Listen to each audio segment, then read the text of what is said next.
Right, welcome back to my regular lectures. I'm Dr. Bobby. You're welcome to my lectures on behalf of New Age Cosmetic White EdTech Healthcare Consultancy. We continue with our lectures on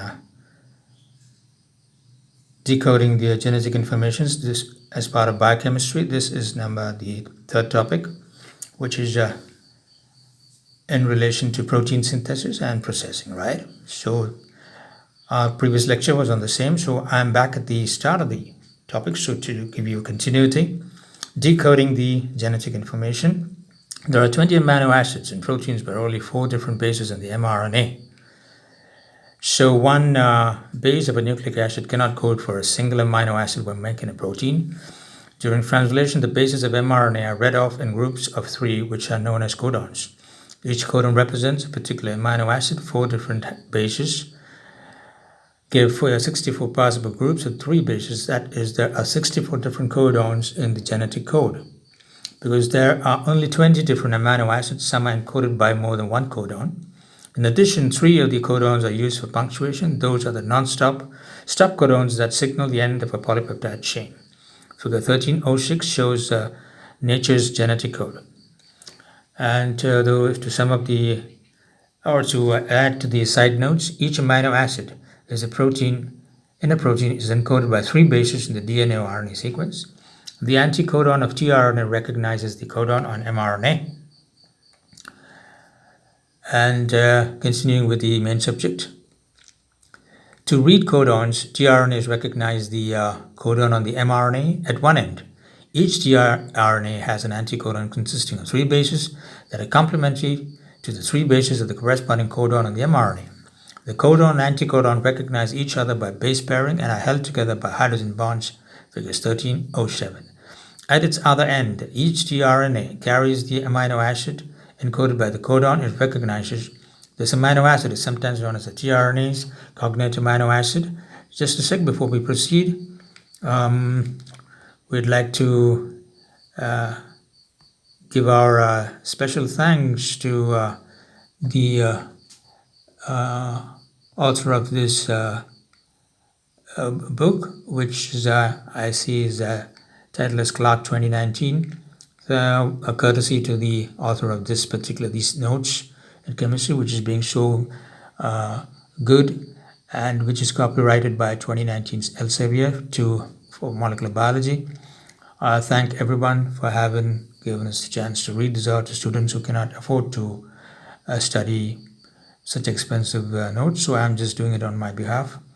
Thank you so much, and we are proceeding with the subjects in the matter proper. Thank you.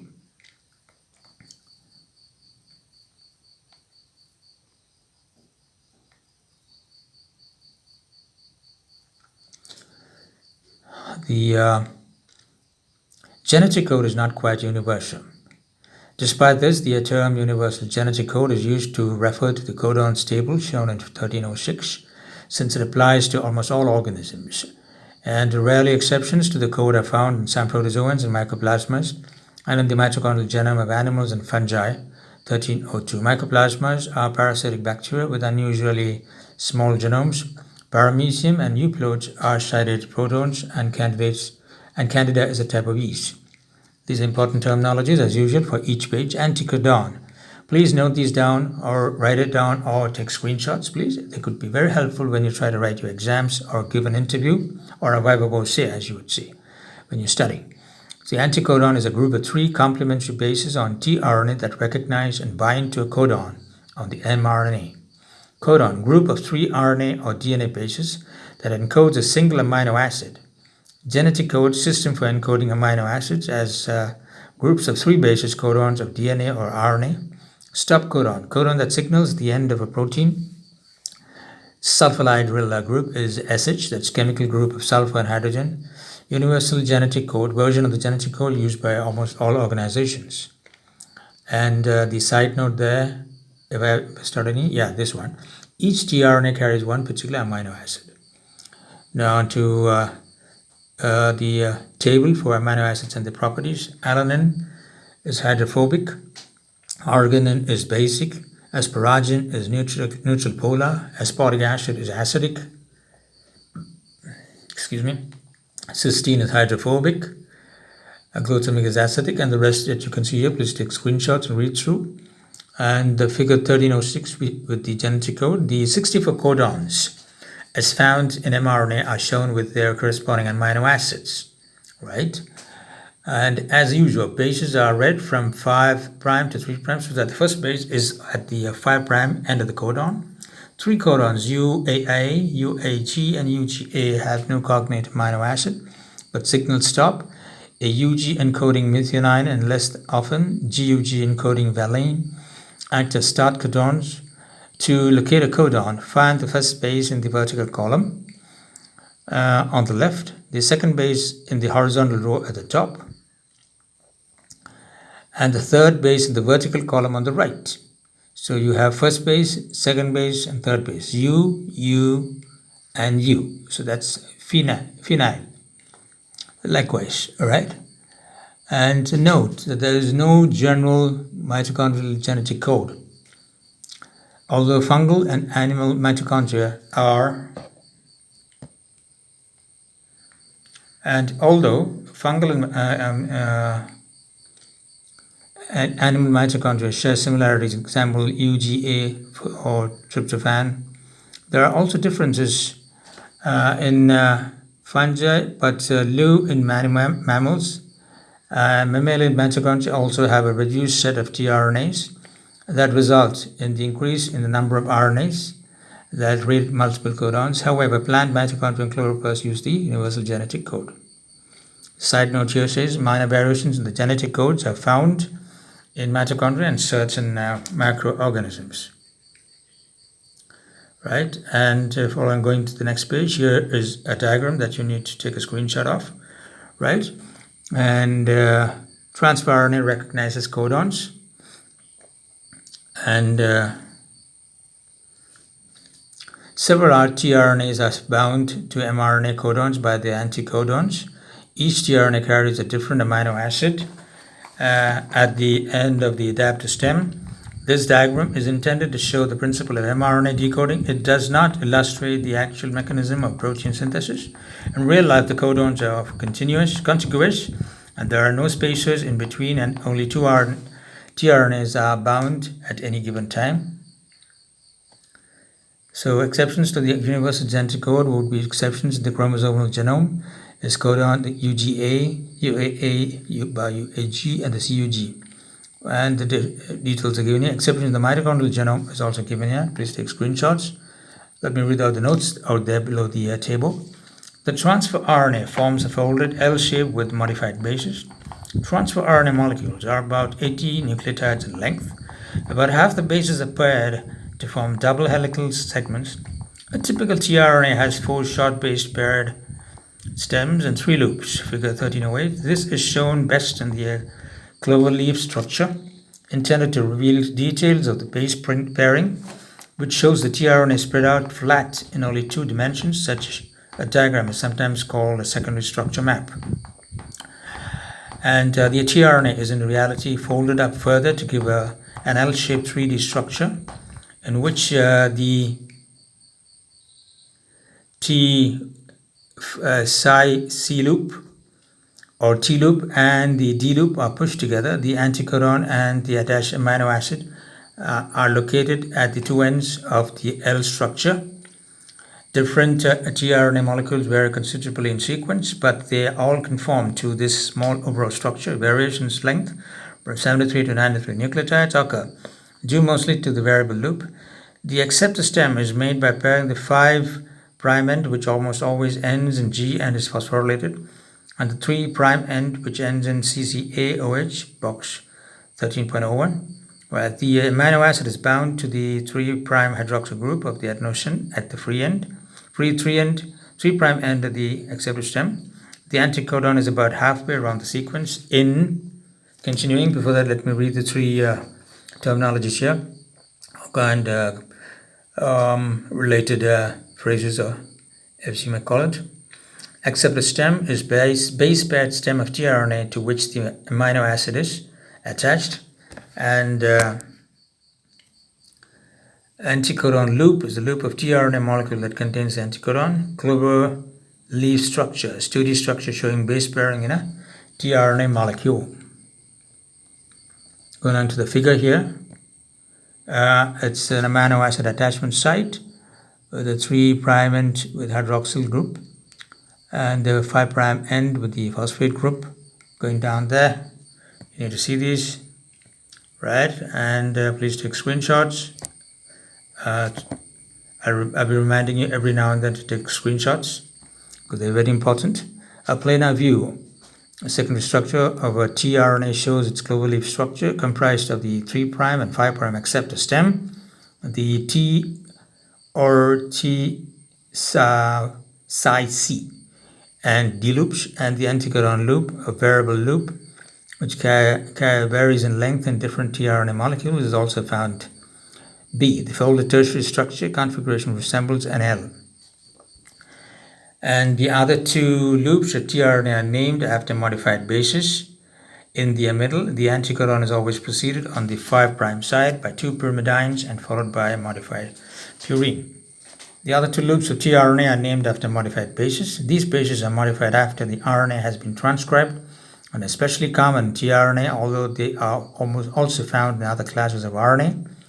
The T psi loop, I hope I'm spelling it right, spelled psi, loop contains psi, spelled psi but pronounced psi, which stands for pseudouracil, and the D loop or DHU loop has D for dihydrouracil and figure 1309. In pseudouridine, the uracil itself is not altered but is attached to ribose by carbon 5 instead of nitrogen 1 as a normal uridine. Note that thymine, called 5-methyl-uracil, which is normally only found in DNA, is also found in the T psi loop of tRNA, where it is attached to ribose and is made by methylation of uracil and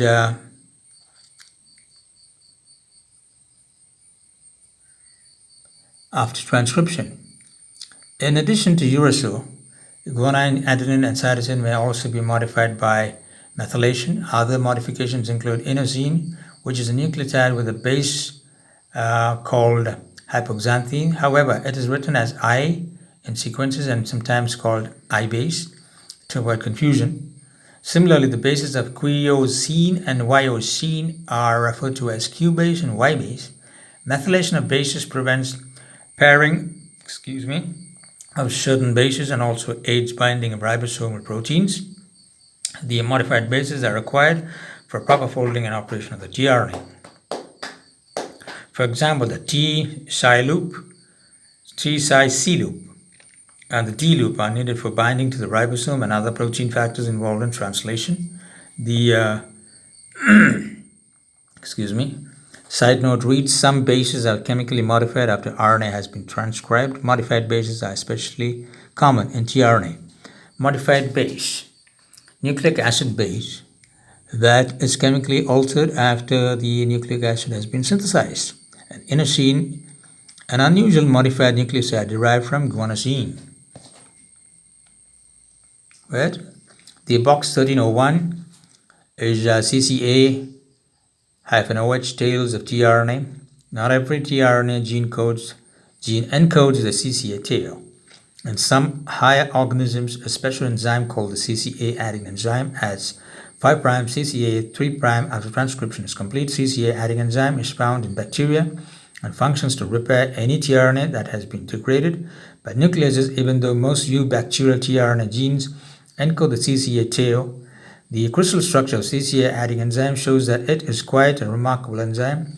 Most enzymes catalyze the same exact reaction using the same exact mechanism, as the enzyme is capable of recognizing all of the different tRNA molecules, meaning the binding pocket for tRNA is flexible. This enzyme also adds a nucleotide individually, which means that the enzyme has to also recognize whether the tRNA has a partial or complete CCA tail. If the CCA tail is partially added, CCA adding enzyme then discerns whether it is needed to add the second C or third A. Even more amazing, the enzyme does not have a nucleotide template, determining whether nucleotide to add and when it is accomplished with the protein structure alone. The CCA adding enzyme can use either ATP or CDP to add the tRNA tail, but is able to exclude UTP and GTP. Additionally, some CCA adding enzymes tag dysfunctional tRNAs, which are unstable and contain accept stem mismatches for degradation by addition of a 3' CCA. Right. I'm going to the next note. Right. Each tRNA carries only a single amino acid, so at least 20 different tRNAs are needed for the 20 different amino acids. On the other hand, excluding the top codons, there are 61 codons to be recognized. Since some amino acids have more than one codon, indeed some tRNAs can read more than one codon, though of course these must all code for the same amino acid. The minimum set of different tRNAs molecules needed to read all 61 codons is 31. The actual number found is usually somewhat higher and varies from species to species. Excuse me. Since only complementary bases can pair, how does a tRNA with one anticodon read more than one codon? Remember that the standard base pairing rules apply to bases that form part of a DNA double helix. Since the codon and the anticodon do not form a standard double helix, slight different rules for base pairing apply. The last two bases of the tRNA anticodon, which pair with the first two bases of the mRNA codon, pair strictly according to normal rules. However, the first base of the tRNA anticodon, which pairs with the third base of the mRNA codon, can wobble around a little because it is not squeezed between other bases as in a helix structure. Consequently, the codon-anticodon base pairing rules are known as the wobble rules. Let's just click on wobble rules.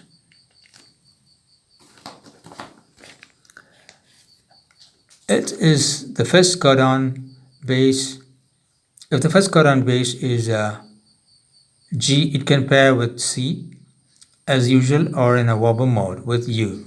So down wobble rules allowing less rigid base pairing, but only for codon-anticodon pairing. Right? And for example, tRNA for histidine with GUG has anticodon can recognize both the CAC and CAU codons. Similarly, if the first anticodon base is U, it can pair with A or G whenever an amino acid is encoded, where a pair of codons. The third codon bases are U and C, histidine and tyrosine, or A and G, example lysine and glutamic acid, but never other combinations. Similarly, those privileged amino acids with 4 or 6 codons may be regarded as having 2 or 3 such pairs. Due to wobble pairing, only a single tRNA is needed to reach each such pair of codons. It is possible for a single tRNA to read 3 codons by making use of inosine. The I base is occasionally used as the first anticodon base because it can pair with any of the U, C, or A. Now going on to the next page, we have normal RNA bases and modified RNA bases. And guanosine, 7-methylgluanosine, quinozine, viosine. Modified bases in our tRNA. All 4 bases normally found in tRNA have a modified derivatives that may be found in tRNA. The names given are those of the corresponding nucleotides. Excuse me. As base plus ribose. This is the table, take a screenshot. So charging the tRNA with amino acid. For each tRNA, there is a specific enzyme that recognizes both the tRNA and the corresponding amino acid. These enzymes, known as aminoacyl tRNA synthetases, attach the cognate amino acid to the tRNA. This is called charging the tRNA. Empty tRNA is known as uncharged tRNA, while tRNA with its amino acid is charged tRNA. Charging occurs in 2 steps. First, the amino acid reacts with the ATP to form amino acid, AMP, also known as amino acid adenylate.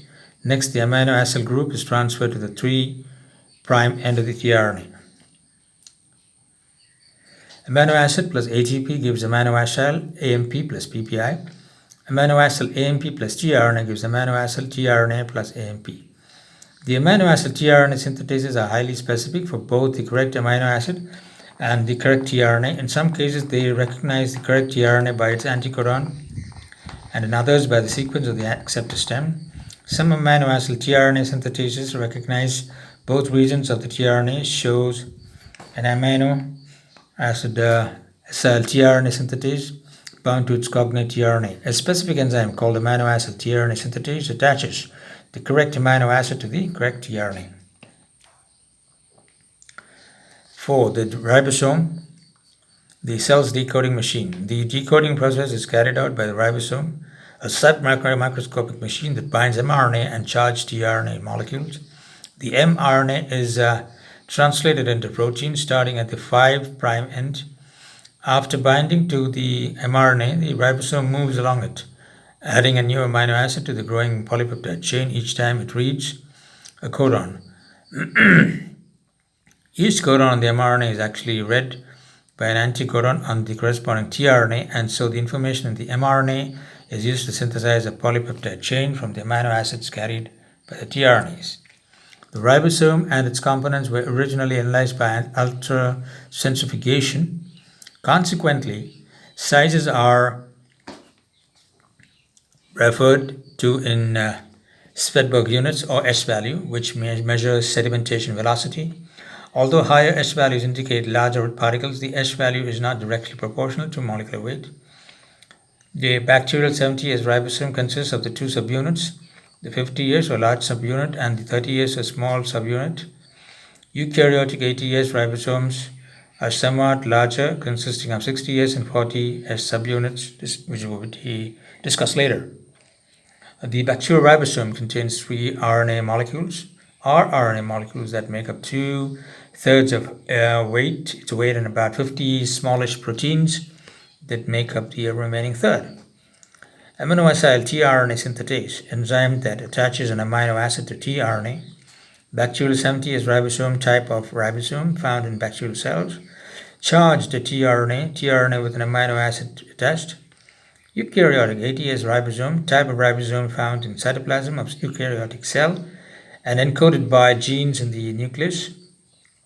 30S subunit, small subunit of a 70S ribosome. 40S subunit, small subunit of an 80S ribosome. 50S subunit, large subunit of a 70S ribosome. And a 60S subunit means a large subunit of an 80S ribosome. And uncharged tRNA without an amino acid attached. Please take screenshots of these. You need to know these real well.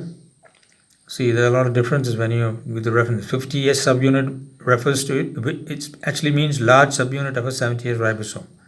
So that kind of, those kind of references are there, right? And you need to know these at least by heart, I guess. Right, now going to the next page, charging tRNA with the amino acids. And now this two-step procedure begins A, by attachment of the amino acid to the adenosine monophosphate AMP to give aminoacyl AMP or amino acyl adenylate. This involves splitting ATP and the release of inorganic pyrophosphate. Then in the second step B, the amino acid is transferred to the hydroxyl group of the ribose at the 3' end of the tRNA, yielding AMP as a byproduct.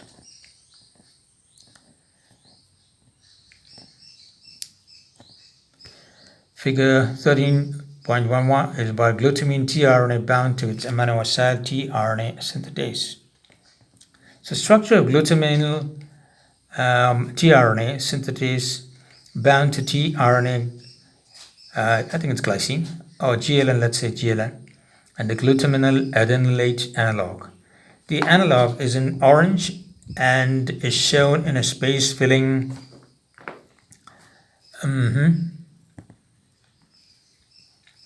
representation. The tRNA is depicted in dark blue.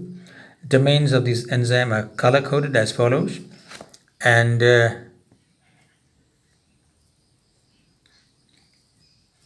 active side, Roseman fold, green, acceptor and binding. Domain, yellow, connecting helical subdomain, red, proximal beta barrel. Light blue, distal beta barrel, orange. The image was made in Primal by John Perona, Department of Chemistry and Biochemistry, University of California, Santa Barbara. The ribosome is composed of 30S and sub-50S subunits. The 30S subunit consists of one 16S RNA together with 21 proteins, and the 50S subunit has a 5S and 23S rRNA plus 34 proteins. Right? The 30S subunit contains the 16S rRNA, and the 50S subunit contains the 50S and 23S rRNA. The 3D structure of a 70S ribosome is shown in figures 1313 and 1314, and the structure of the eukaryotic ribosome has been solved to figure 1315. Okay, the tRNA molecules that have highly defined secondary structures with many stems and loops, figure 13.16. Although it was originally believed to have a large structural role, recent work indicates that the rRNA is responsible for most of the critical reactions of protein synthesis. In particular, the 23S rRNA of the large subunit is. Before that, let me just read the side note. The peptide bond linking amino acids in the growing protein is made by the largest rRNA, which acts as a ribozyme.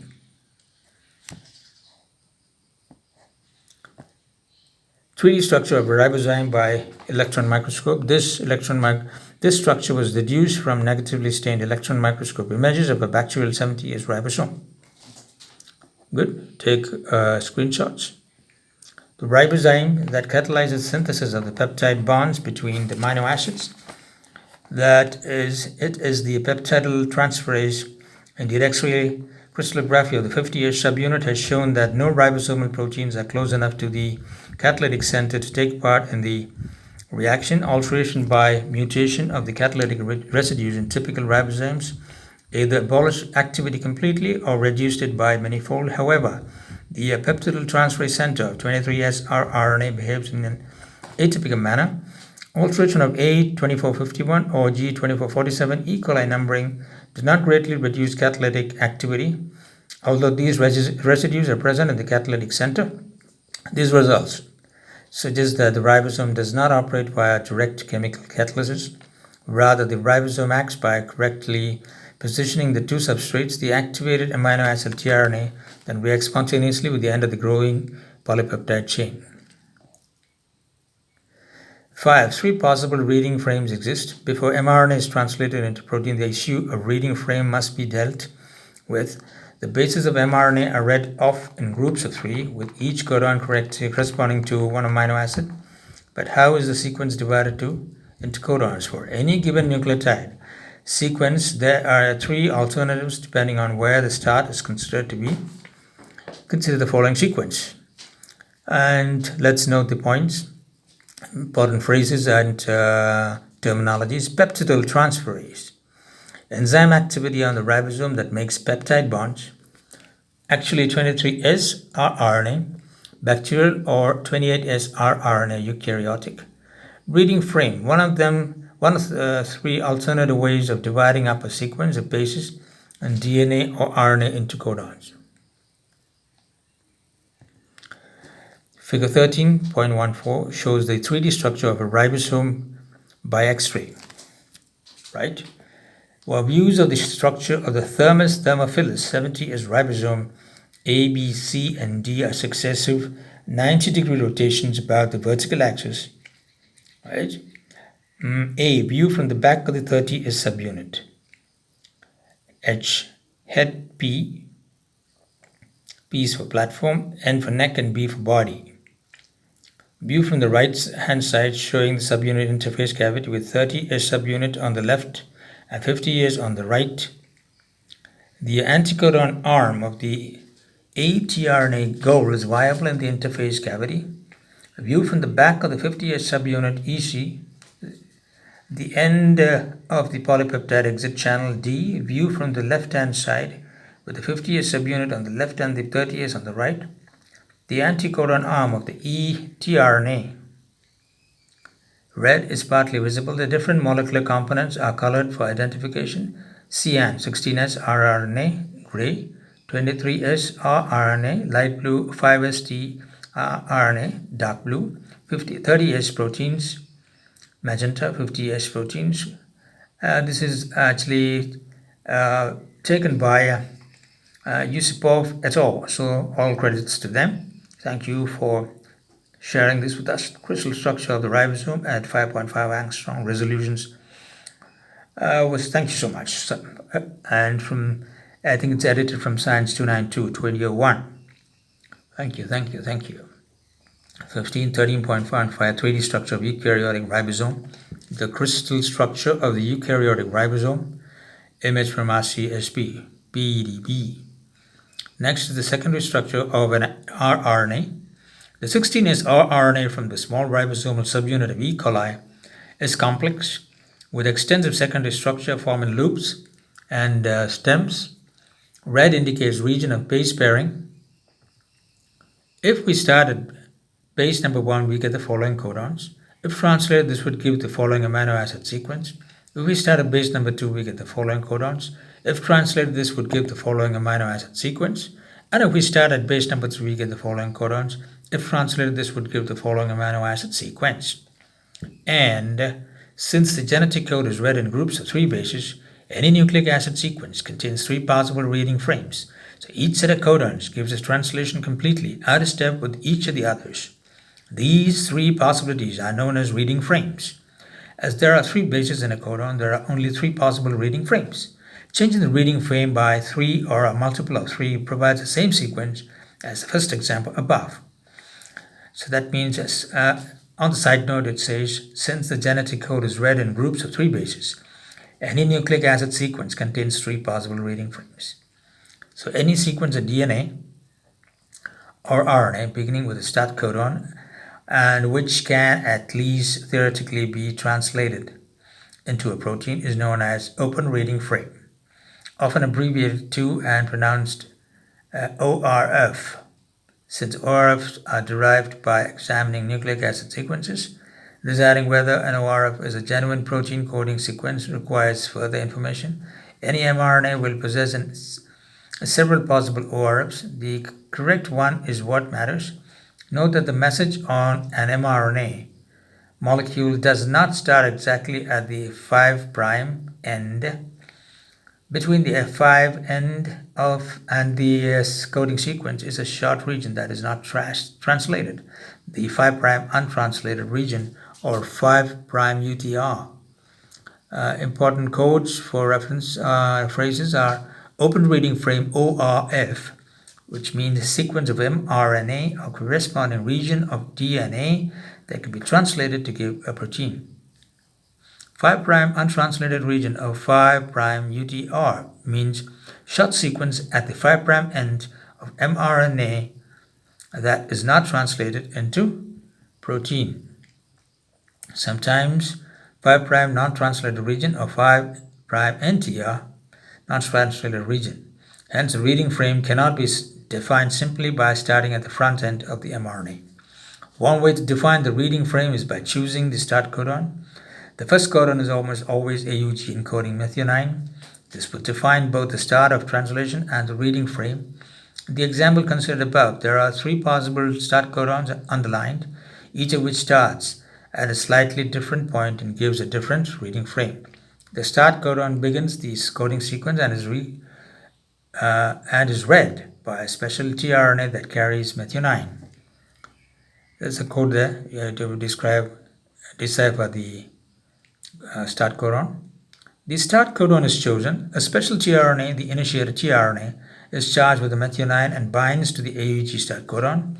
In prokaryotes, chemically tagged methionine, N-formyl methionine, FMET, is attached to the initiator or tRNA, whereas in eukaryotes, unmodified methionine is used.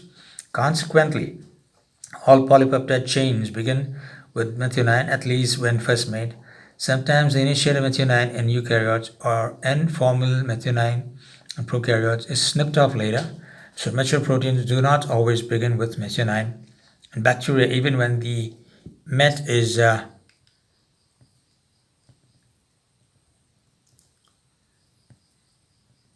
we'll get to the subject matter after we read this. The structure of the inhibitor tRNA and met RNA is unique. ACA base at the top of the acceptor stem is needed to allow formylation. Violet. The initiator tRNA must enter the P set directly, discussed later, which requires a 3 GC base pairs in the anticodon. Stem blue. The initiator RNA is first charged with unmodified methionine. Then a formyl group carried by the tetrahydrofolate cofactor is added to the methionine, initiate a tRNA, the tRNA that brings the first amino acid to the ribosome when starting a new polypeptide chain, and formal methionine or FMET, modified methionine used as the first amino acid during protein synthesis in bacteria. Start codon, the special AUG codon that signals the start of a protein. And in continuation with the subject before this, in bacteria, even when the FMET is not removed as a whole, the N-terminal formyl group is often removed, leaving unmodified methionine at the N-terminus of the polypeptide chain. The AUG codons also occur in the middle of messages and result in the incorporation of methionine in the middle of polypeptide chains. So how does the ribosome know that the AUG codon to start with? Near the front end, the 5' end of the mRNA prokaryotes is a special sequence. The ribosome binding site RBS, often called the Shine-Delgado SD sequence after its two discoverers. The sequence complementary to this, the anti-Shine-Delgado sequence, is found close to the 3' end, the 16S rRNA. Consequently, the mRNA and the 16S RNA of the ribosome bind together by the base pairing between these two sequences. The start codon is the next AUG codon after the ribosome binding site. Typically, there are about 7 bases between the SD Shine-Delgado sequence and the start codon. In some cases, the Shine-Delgado sequence exactly matches the anti-SD sequence and the mRNAs are translated efficiently. In other cases, the match is poorer and translation is less efficient. Note that eukaryotes do not use an SD sequence to locate the site start of translation. Instead, they scan the mRNA starting from 5' cap, discussed later. Occasionally, coding sequences even start with GUG, normally encoding valine, instead of AUG. This leads to inefficient initiation and is mostly found for proteins required only in very low amounts, such as regulatory proteins, for example, LACI, the repressor of the LAC operon, as shown in chapter 16, regulation of transcription prokaryotes. Note that when GUG acts as the start codon, the same initiator FMET tRNA is used as when AUG is the start codon. Consequently, FMET is the first amino acid even for proteins that start with the GUG codon. This is apparently due to the involvement of the initiation factors, especially IF3.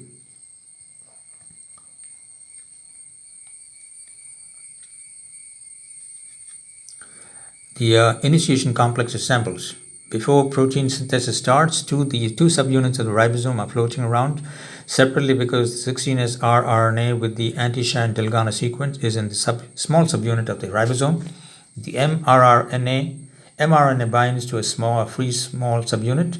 Next, the initiated tRNA carrying FMET recognize the AUG start codon.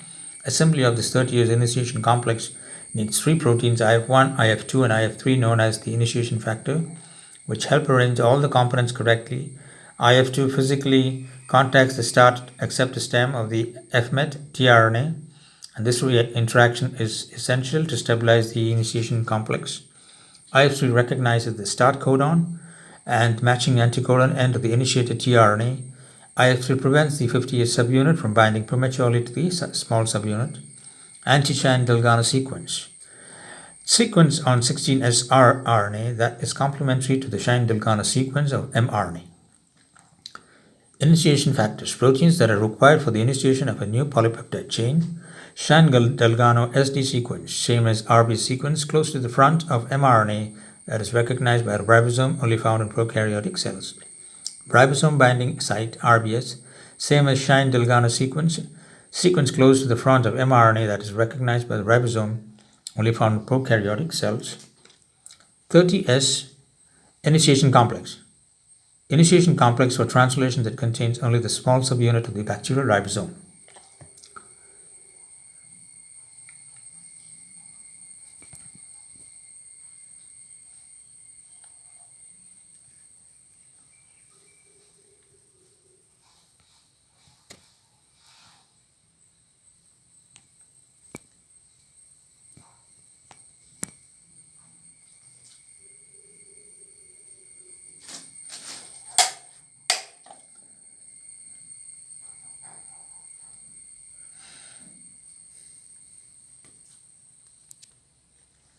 The small subunit and the mRNA bind to each other at the Shine-Delgado sequence.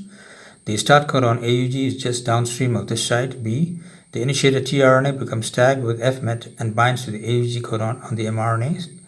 The large ribosomal subunit joins the small subunit and accommodates the tRNA at the P site.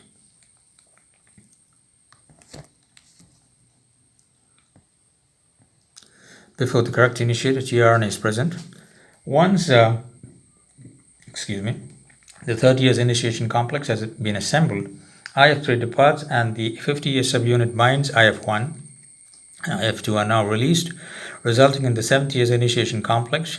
This process consumes energy in the form of GDP, which is split by IF2. Initiation complex for translation that contains both subunits at the bacterial ribosome is 70S initiation complex. Side note, proteins known as initiation factors help the ribosomal subunits mRNA and tRNA assemble correctly. Now, the sixth point is that the tRNA occupies 3 sites during elongation of the polypeptide. After the large subunit of the ribosome has arrived, the polypeptide can be made. Amino acids are linked together by the peptidyl transferase reaction, which is catalyzed by the 23S rRNA of this large subunit. The amino acids are carried to the ribosome attached to the tRNA. The ribosome has 3 sites for tRNA, the A acceptor site, the P peptide site, and the E exit site. However, only 2 charged tRNA molecules can be accommodated on the ribosome at any given instance. The FMET initiator tRNA starts out on the P site. Another tRNA carrying the next amino acid arrives and enters the A site. Next, FMET is cut loose from its tRNA and bonded to amino acid number 2. So tRNA number 2 now carries 2 linked amino acids, the beginnings of a growing polypeptide chain. The enzyme activity that joins 2 amino acids together is referred to as the peptidyl transferase activity. As the growing peptide chain is transferred from the tRNA carrying it at each step, the ribosome is necessary for the enzyme activity because it provides an environment that shields the active site from water and provides the proper charged residues to orient the incoming substrates. Only 2 tRNA molecules can occupy the ribosome at any instant. After peptide bond formation, that tRNA carrying the growing polypeptide chain moves sideways between sites on the ribosomes. And I'll read this portion again. After peptide bond formation, the 2 tRNAs are tilted relative to the A and P sites, a process called ratcheting. The tRNA carrying the growing polypeptide chain now occupies part of the A site, the 30S subunit, but part of the P site and the 50S subunit. This movement is facilitated by the elongation factor EFG, which uses energy from the GDP hydrolysis to maintain the ratcheted state and prevent the ribosome from returning to the original conformation. The next step is translocation, in which the mRNA moves 1 codon sideways relative to the ribosome.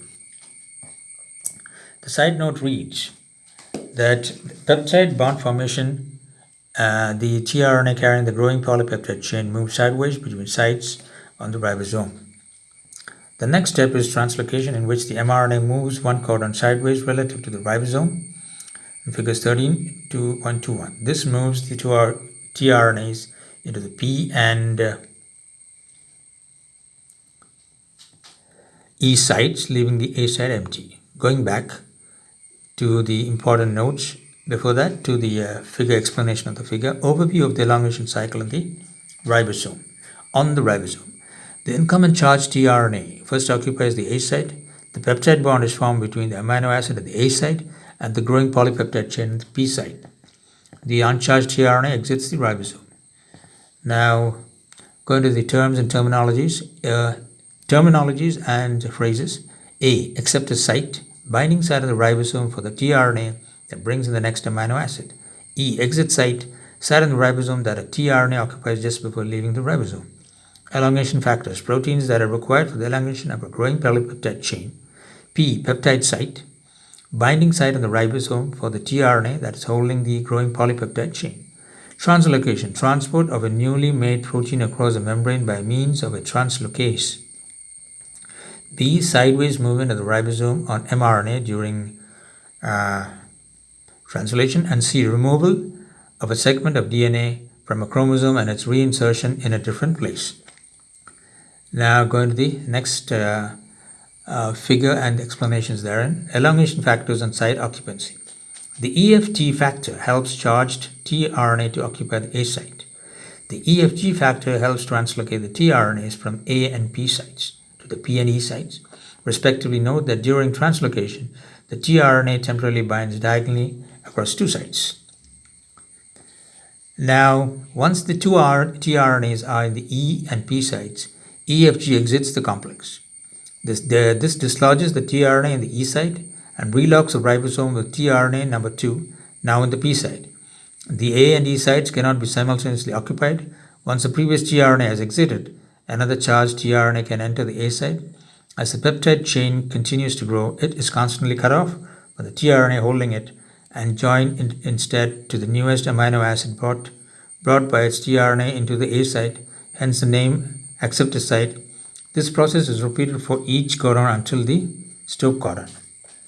Bacterial elongation requires another elongation factor, EFT, which uses energy in the form of GTP. EFT actually consists of a pair of proteins, EFTU and EFTS.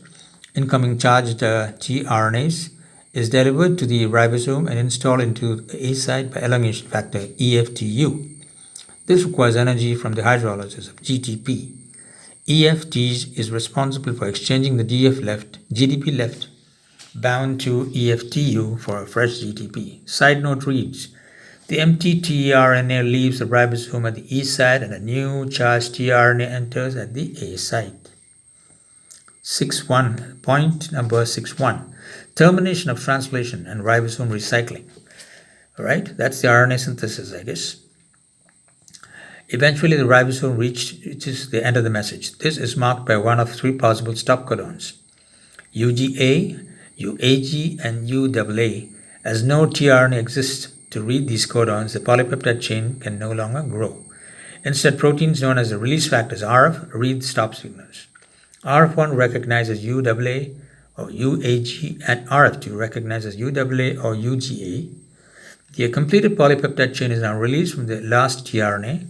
This is actually done by the peptidyl transferase. Binding of the release factor activates the peptidyl transferase that hydrolyzes the bond between the finished polypeptide chain and the tRNA in the P site. The RF3 releases RF1 and RF2 from the ribosome using GTP as an energy source. Stop codon is read by a protein, the release factor, and not by a tRNA. Release factor, protein that recognizes stop codon and brings about the release of a finished polypeptide chain from the ribosome. Now, figure 13.22 is about termination and release of finished polypeptide. Here in prokaryotes, after the ribosome has added the final amino acid release factors RF1 and RF2, recognize the stop codon and cause the ribosome complex to dissociate. After polypeptide release, the ribosome complex is dissociated and recycled to translate a new mRNA. Two factors aid in dissociation, ribosome recycling factor RRF and EFG, which remove the largest 50H subunit. Next, IF dissociates the last tRNA and mRNA from the small amount. All the components are now free to be used again. 6.2. Several ribosomes usually read the same message at once.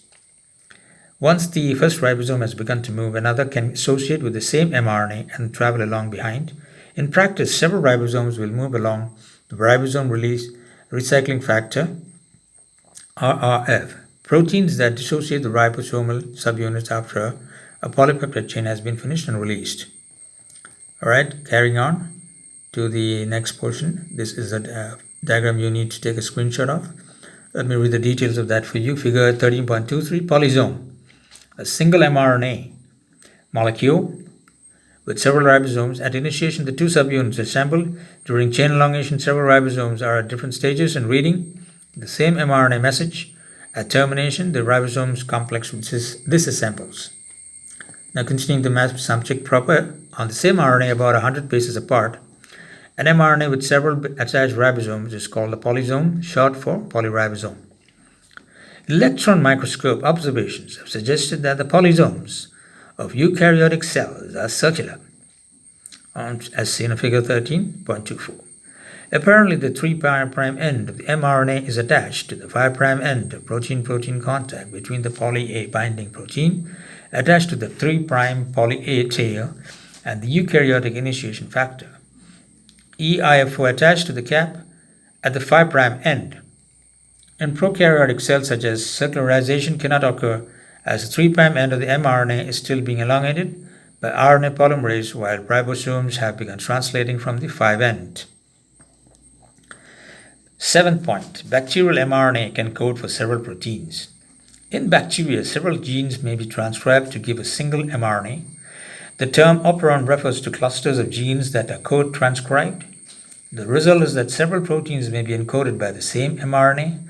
As long as each ORF has its own Shine-Delgado sequence in front of it, the ribosome will bind and start translating ORFs that are translated into proteins, are sometimes known as cistrons. Consequently, mRNA, which carries several of these, is called polycistronic mRNA. Messenger RNA in bacteria often carries several coding sequences.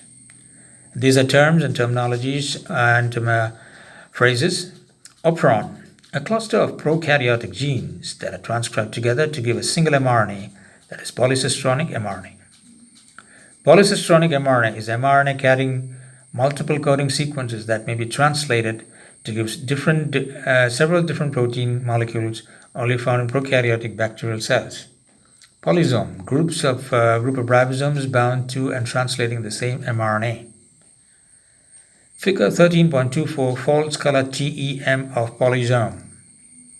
I hope you see that clear? Yeah. This false color of transmission electron microscope, TEM, shows a polysome from a human brain cell. Polysomes consist of several individual ribosomes connected by slender strands of mRNA. Magnification is at the rate of 240,000. The credit goes to CNRI Science Photo Library. Figure 13.25 is about polycistronic mRNA in bacteria. The mRNA contains several cistrons or ORFs, each of which codes for a protein.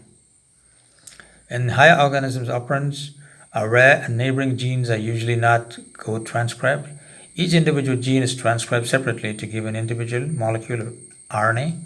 Apart from a few exceptional cases, each molecule of eukaryotic mRNA only carries a single protein coding sequence. Furthermore, eukaryotic mRNA does not make use of the Shine-Delgado sequence. Instead, the front 5' end of the mRNA molecule is recognized by its cap structure. Consequently, in eukaryotes, only the first ORF would normally be translated even if multiple ORFs were present. Side note reads, eukaryotic mRNA molecules each code for a single protein. Point 7.1, transcription and translation are coupled in bacteria. When mRNA is transcribed from the original DNA template, its synthesis starts at the 5' end. The mRNA is also read by the ribosome starting at the 5' end. In prokaryotic cells, the chromosome and ribosomes are all in the same singular cellular compartment. Therefore, ribosomes can start translating the message before synthesis of the mRNA molecule has actually been finished. The result is that the partly finished mRNA is still attached to the bacterial chromosome, while RNA polymerase may have several ribosomes already moving along it, making polypeptide chains. This is known as coupled transcription translation. This is impossible in higher eukaryotic cells because the DNA is inside the nucleus and the ribosomes are outside in the cytoplasm. However, how are the ribosomes and RNA polymerase kept in sync? It now appears that a complex of two proteins, NUSE and NUSG, binds the small subunit of the ribosome directly to the RNA polymerase. When a ribosome binds mRNA, we'll go to the continuation before that. Just read that terminology for you. Couple the transcription translation. When ribosomes of bacteria start translating an mRNA molecule that is still being transcribed from the DNA. The figure 13.26 is coupled transcription translation in bacteria. Even as the DNA is being transcribed to give mRNA, ribosomes sequentially attach to the growing mRNA and initiate protein synthesis. Now,